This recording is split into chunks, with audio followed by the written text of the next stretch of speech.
What's up, guys? This is your host, Danny Baylor, Danny Cakes, and you are listening to the Immeasurably More podcast.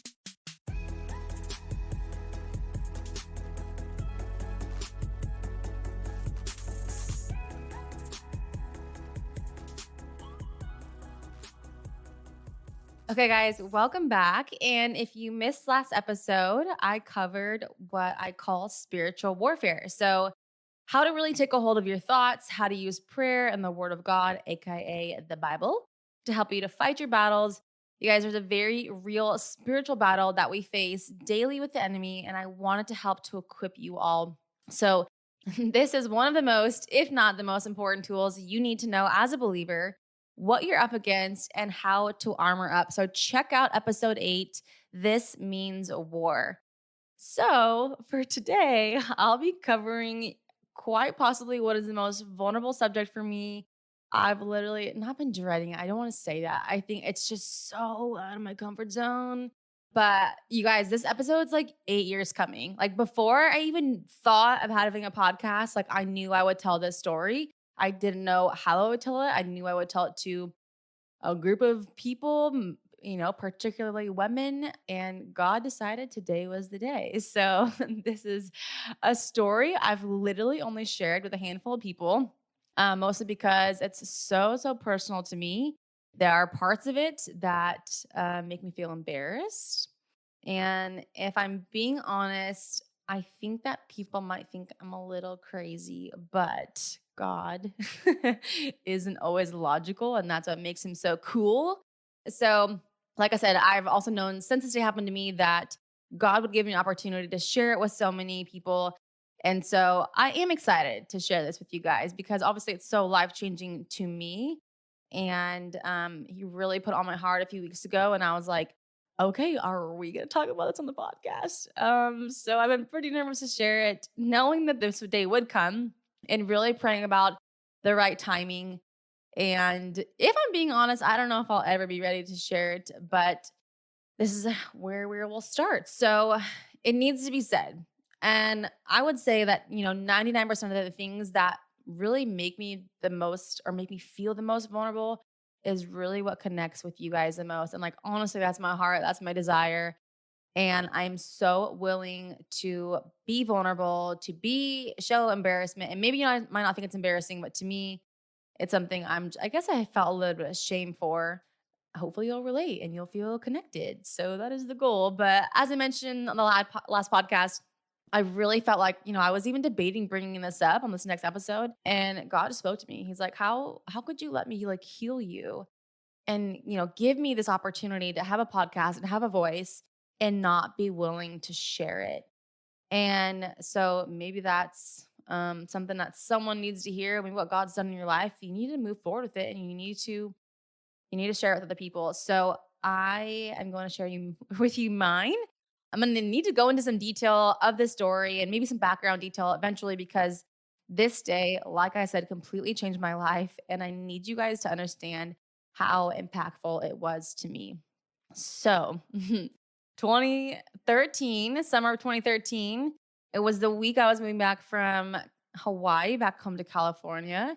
And I had what I realized was my first Jesus encounter. So, you guys know I was raised in church, knew my whole life, right? Discernment, right from wrong. I wanted to love people. I always knew God was good. I always knew God was so real. I never questioned it. I have never had any reason to doubt God. Yes, did I go through hard times, but I just always had like a firm faith, like God was real. It was so obvious he was living through me, but I'd never really had anything what I call like supernatural happen to me. So when I was in Hawaii, I had met a friend from my small group. She ended up becoming my closest friend out there. And she would tell me these stories, these like undeniable Jesus encounters, right? And I find it so fascinating, like these sorts of things. So she would tell me all the stories all the time. And this one day, a couple days before I'm moving home, we're on the beach and she's telling me another one of these like wild stories, right? And I remember having this thought like, man, I like wish something cool like that would happen to me. Like I wish that like maybe I could have like a Jesus encounter. Not that I doubted God, but like I wanted to like feel something physical and like I said, so undeniable. Like, whoa, like that's totally God, So we were actually about to leave the beach for a small group that night. She lived with a pastor's family and they held like a young adults group at their home. And that was the night. So I was going back with her to go to group. And, the message was great. Everything about the night was cool. Everyone was friendly. But I remember the last time I felt this way. I remember trying to decide like where I would sit in the room before for this group. I remember trying to decide which seat would make me feel the least self-conscious about my body. And after group, we had gone back to her bedroom and with her roommate, a couple of other friends, and we all just like gathered around to pray for each other. And so I was heading home, or I was moving home. I just lost a super close friend of mine from drunk driving. She and her roommate were headed on a missions trip. And so we all had kind of things we needed to pray about for each other. So gathered around, put some music on, stood in a circle, and we just made our rounds praying for each other. And I mean, it's probably like a 20-minute prayer session. It's so crazy, you guys. This happened to me when I was 21. This is like 8 years ago. And I feel like it was yesterday. I feel like it was so vivid. I'm so glad because I remember wanting to tell a story and like being like, hey, God, like keep these feelings and these images so vivid that so that I can share it. I can't believe like today is the day, to be honest. I've been so nervous and I need to be excited about this. So we prayed for a while and then basically we continued to just kind of wait on God in a moment. And I remember the music ended and, our eyes are so closed. We're holding hands in prayer. And I think we just all kind of knew like God wasn't done and there was something that was unfinished. And so we're feeling good, feeling at peace. We all said some good things about each other, lifted each other up in prayer. And so my friend next to me, she, I'll just tell you her name, it was Tasha. And she said she felt like there was something else that someone needed to speak of. Like that one of us needed to like recover from in some way. And she kept like asking and no one's speaking up. And I'm standing there thinking like, dang, why won't this girl speak up? Like, this is a safe space. Like, we were all just pretty vulnerable about what's going on in our life and we're praying for each other and like, it's a safe space. Little did I know. So we're patiently waiting, right? And then she next said, I feel like it's about an insecurity. And you guys, I feel like I got hit with a ton of bricks, spiritually, metaphorically.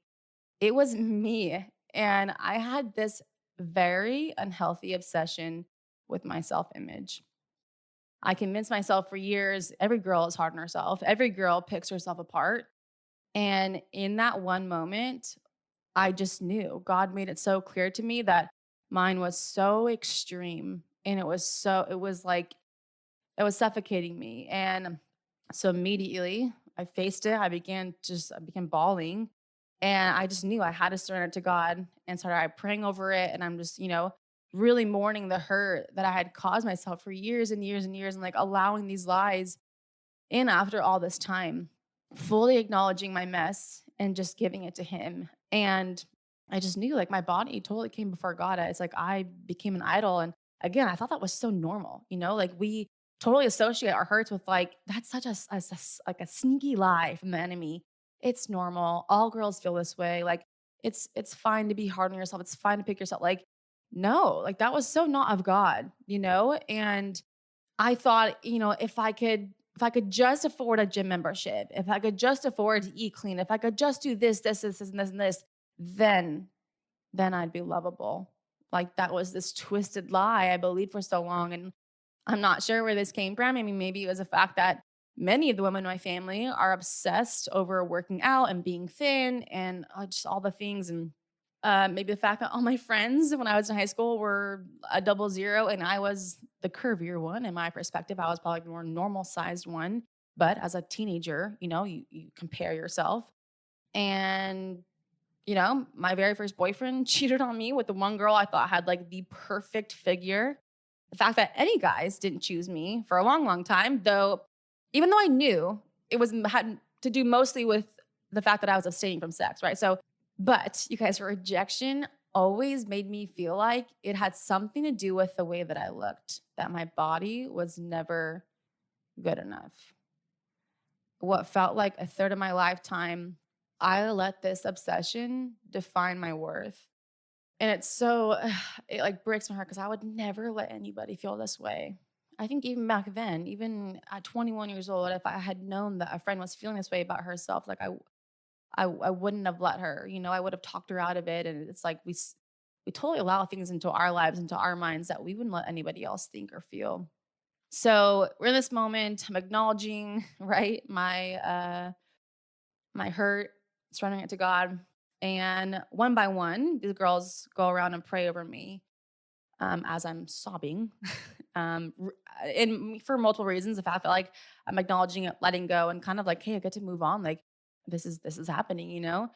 And it was wild, you guys, because they started to speak over my past, like things they shouldn't have known about me. They wouldn't have known. I met most of these girls that night, and they started to reveal things about me, about my future, about how God really sees me. And I literally, what I was standing there, I'm just like, I'm beside myself thinking like, am I finally, I'm being freed of this? Like for real? Like I remember feeling my head actually like physically lift up, and I was smiling. I was just, there was so much joy, just like an overwhelming amount of joy. So much like my cheeks hurt from smiling, because I just knew like this was, I was finally being broken away from this. And I didn't even want that feeling to end. Like this little joy and beaming light, what I was just like directed on me. And it was so holy. There's just no other way to explain it. And now, as much as kind of like disbelief as I was in, which what was going on, that were almost parts of it kind of like caused a little bit of like slight discomfort because it was so supernatural. The roommate of my friend, she came over to me, right? It's kind of we kind of went into depth and lots in prayer and delivering me and all these truths. And I mean, it was amazing. I could have ended there, and I was like, wow, like, okay, God. So she comes over, places her hand over my eyes, and I'm like, what the heck is going on? Right. And I think her and I were equally freaked out in this moment. And I just remember opening my eyes and seeing the inside of her palm of her hand and being like, God, what is happening? Because this is like seriously getting kind of, weird. It's kind of strange. I've never known anything like this before. And she too had said, she's like, this has never happened to me before, but like, I feel like Jesus is placing my hand over your eyes and that he's physically healing like your sight, the way that you see yourself. And that from now on, I would see myself with love, the way that he sees me. That hatred would be like removed and I would be made new. So again, I'm like bawling, right? Because how beautiful. Like God chose me. Like he met me in that moment in my brokenness and decided to heal me. And not only like spiritually, but like I feel like that was just that little added bonus. Like he's like, I'm literally standing beside you and like I'm leading her to like heal you. And it's so crazy because, like, as a believer my whole life, you guys, like, I was still broken. Being a Christian isn't really about how perfect we are, it's about acknowledging God's perfection and his glory through us because we're always going to make mistakes. We're always going to have faults. We're always going to be flawed, but it's about who God is. And I think that we forget that so many times. We look at the world and hurts and things and we're like, why God, like, how could this happen? It's like, that is of the world, but God is the one who saves us from it, and he's the one who's without flaws. And I remember opening my eyes at the very end of this all, and it was like glossy, like I was like fresh out the womb. Maybe it was the tears, I don't know, but I just felt like my vision was so clear. And most of all, I felt this weight that was like really lifted of me. I still felt like that lingering joy and just so much peace. And I just can never deny what I felt that day. The joy, the freedom, the peace that filled my spirit. It's just undeniable. And I think back all the time on this experience and I'm like, man, like this is our God. Like this is what we can feel. This is what we can have access to. And we miss out on this day to day. And I just, like I said, I specifically remember there's like a light I felt was beaming on me, right? And this is, one of those details I'll never forget. And I just have to share. It's like, when you close your eyes, you kind of like still feel or see the light is in the room. Well, at the end of our prayer session, at the very end of it, I opened up my eyes and the light, like the actual light bulb of the room that filled the room was like behind me.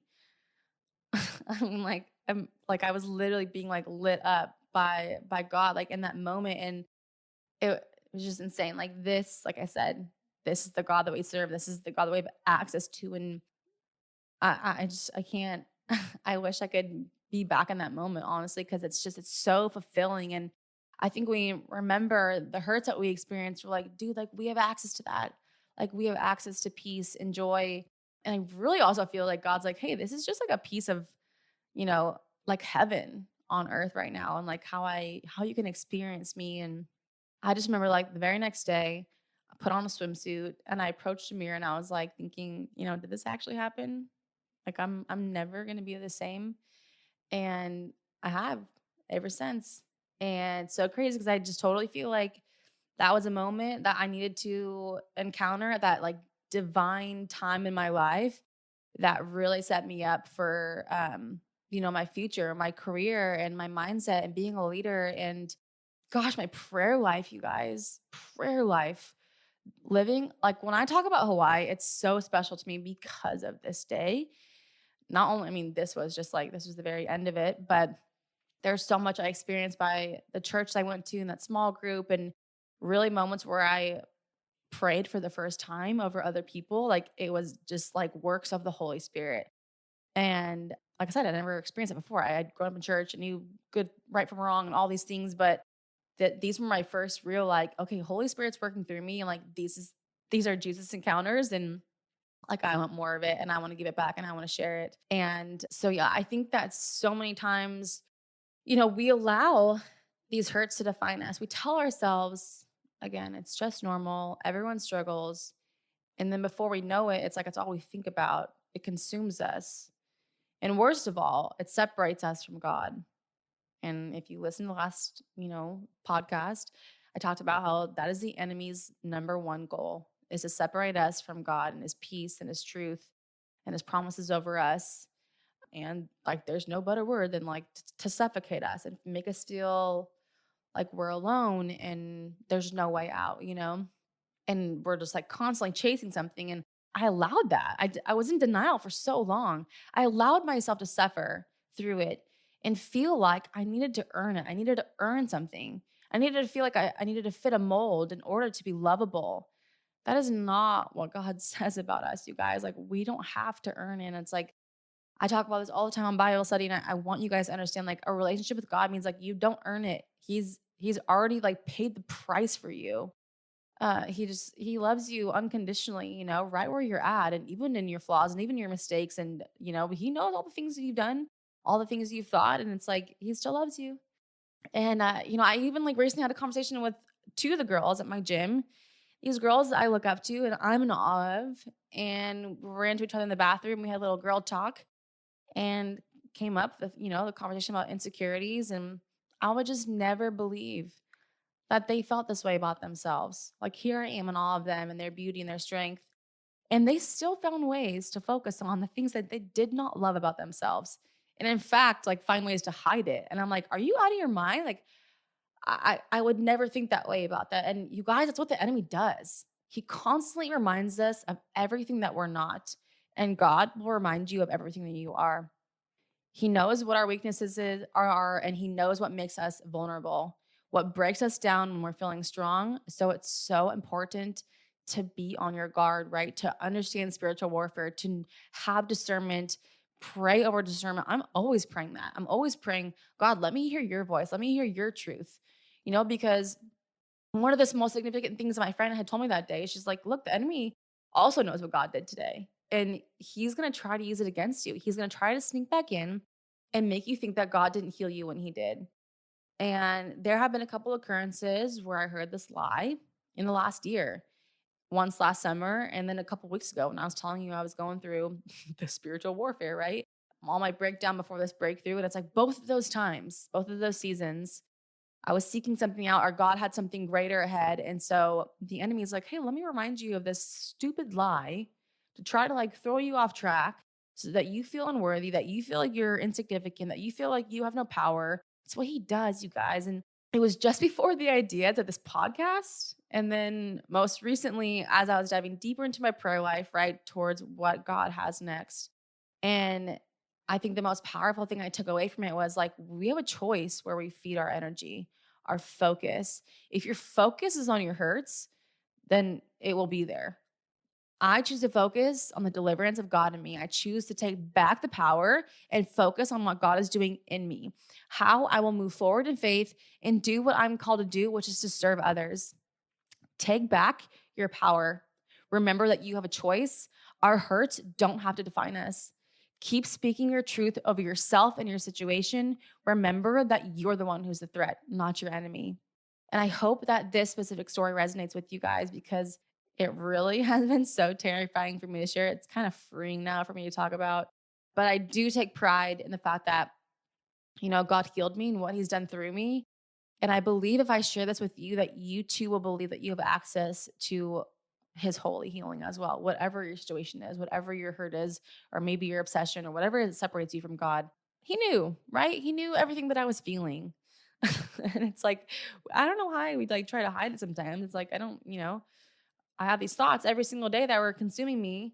And I just acted like God had no idea, where I was like hiding it from God. It's wild, but he's like, he's there. He knows. And he loves me despite it. And he wants to rescue you from it. And, that's what makes our relationship with God so special. It's so intimate. And we have to remember it's like God doesn't allow us to hurt. It's the enemy, right? It's the sin.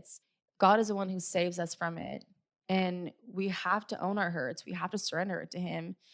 There's something I keep saying in my Bible study, and it's like it's been on my heart so much lately. Really, it's like it's so holy to surrender our situations or our hurts or like whatever's going on in our life, control, let it go. Like you're gonna run yourself dry trying to chase the relief that only can be satisfied through God. And isn't that a relief in itself? The fact that like it's not yours to carry. He says, "My yoke is easy, my burden is light." And it's not something that like we have to try to take on and figure out and like I said, continue it. You guys, if we keep on chasing worldly things or other relationships or gosh, the gym or whatever it is that we're trying to fulfill this void in our souls, it's like you're just going to be exhausted. If you're tired right now, like quit. Quit trying to earn it. Quit trying to chase it. Like it is a discussion that you have with God, and that's what I did. And you guys, it wasn't obviously I was at a point where I was kind of like, I mean, I was breaking. I was, I remember being at that small young adults group and being so concerned. And it was so wild because I didn't even know, even at the time, that I could surrender it to God. So I'm telling you, you have a choice, and you can decide to give it to God, and you don't have to hold it. You don't have to obsess over it. You don't have to let it hurt you. Whatever that is, maybe there's something that's like tapping on your heart right now, you guys, like acknowledge it. Like, and even if there's a part of you that like, it's like you like to have control over it. You like to be like, well, I can just figure it out. I can just fix it. Just give it to God. And I love to say too, maybe if it's like a relationship or something that you're like, dude, I can't let go of this. Like, how will I ever let go of it? I always say, pray over the willingness to want to let go of it. Like, okay, God, like maybe I shouldn't be with this person and I don't know what it's going to be like to be able to walk away from it. So, like, do something new and like my heart, like, allow me to want to give this to you. Allow me to want to walk in your will. Allow me to want to, align my desires with yours. And it'll be freeing. You won't feel like you're a burden. You won't feel like you're missing out. You'll be relieved. You'll have that relief. And only God can give you that. And if you specifically struggle from body image, I want to remind you it does not hold value over you. It does not make you unlovable. It does not make you worthy, unworthy. God has already said these things over you. He desires you, He loves you fully. He created you in His image, and He's without mistakes. So I'd say that goes for us too. So let yourself love who you are. Keep praying through it. Choose to love yourself. Surrender your hurts and all of the comparison. Quit running yourself dry. I hope that you unfollow the accounts that make you feel lesser. You have that choice, right? Where you put your focus, where you put your energy. So walk away from the things in your life, people, the accounts, all the things that don't serve you and don't draw you closer to God, and the things that separate you from His will and from His truth. We have to take action toward that. You're so loved, and there is freedom available to you. If it's available to me, you guys, it's available to you. And I seriously pray all the time that when people seek out the Lord, or I don't know, however long you've been a believer, that like you seek out an encounter, I obviously prayed for it, right? Literally, I was on the beach that day and I was like, God, I want something cool to happen to me. I want something like supernatural to happen to me. And he delivered within a few hours. So ask and you shall receive, right? God listens. I think that's what's like, what my pastor was really recently talking about. Like, dude, we serve a God who like hears us. He's a living God. He knows what's on our heart. He listens to us. I mean, the Bible says over and over, like the righteous cry out and he hears our cries. Like he listens. And when you ask, when you draw near to him, he's going to draw near to you. So in that sense, I'm like, test him. If you're new to your faith, if you're seeking out God, like ask him to reveal himself to you. It's really cool and it's personal and it's beautiful and I pray that it's moments where it's undeniable. I talk about all the time, like, if you've like coincidences or maybe you've read the same thing over and over, or somebody says something to you that you've heard before, or like, you're like, huh, that's how funny. Like, no, it's not funny. It's not a coincidence. Like, it's God. Like, he's all knowing and he is trying to, expose something to you. My mom always said that. She's like, when you read something multiple times, it's purposeful. There's intention. Like, God is trying to kind of like get your attention to be like, hey, I want you to understand, like, I'm trying to share this with you. So I feel like this was something that, as vulnerable as it was for me, it has to be something that so many other women seek and feel. And I didn't want to miss out on that chance to tell you guys. And I hope just as much as, you know, starting my network marketing business and sharing my heart on social media and that, unraveling into a podcast and being here and telling you the most vulnerable story of my literal entire life, that maybe you're encouraged to tell your story and to not be embarrassed and to not be ashamed. And gosh, it's like, gosh, social media. Like I said, following those accounts, and if something doesn't serve you to or recognize it, and you guys be raw, be yourself. Like we have got to quit acting like everything's so perfect all the time and sharing your story. Like our hurts, our vulnerability is really what connects us with people. And that's seriously my heart. Like I had one person, like I said, who shared a little bit about their faith and it encouraged me to speak up. It encouraged me to say something that mattered to me. And I was like, dude, if I just change one person's life, like it will be worth it.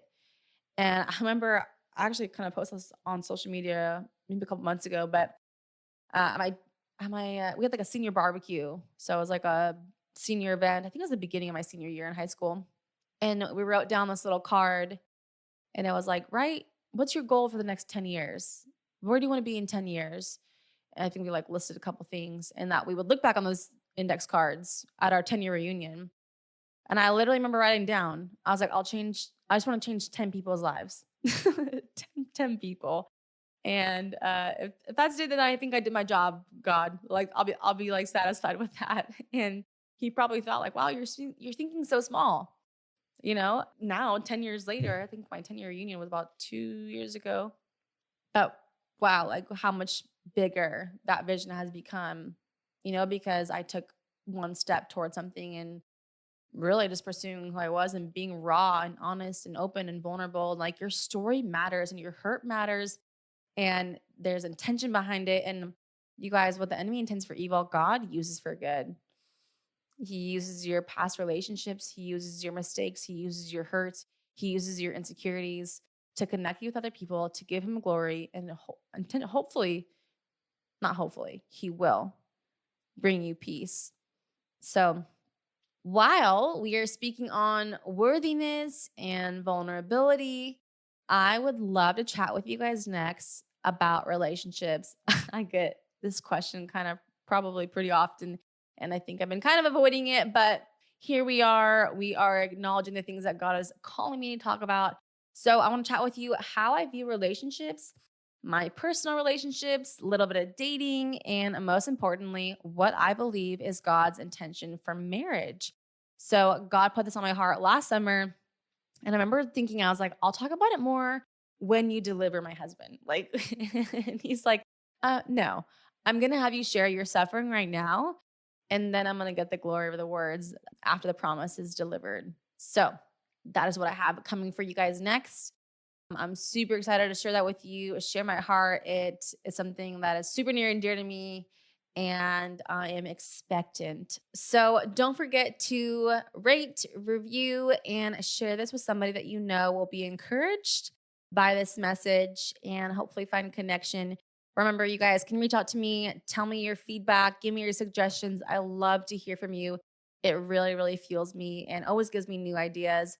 So you can contact me on Instagram at Danny Cakes, DANNNI Cakes, or at immeasurably.more.podcast. And I will leave you guys with this Psalm 34, verses 4 through 5. I sought the Lord and he answered me. He delivered me from all my fears. Those who look to him are radiant and their faces are never covered with shame.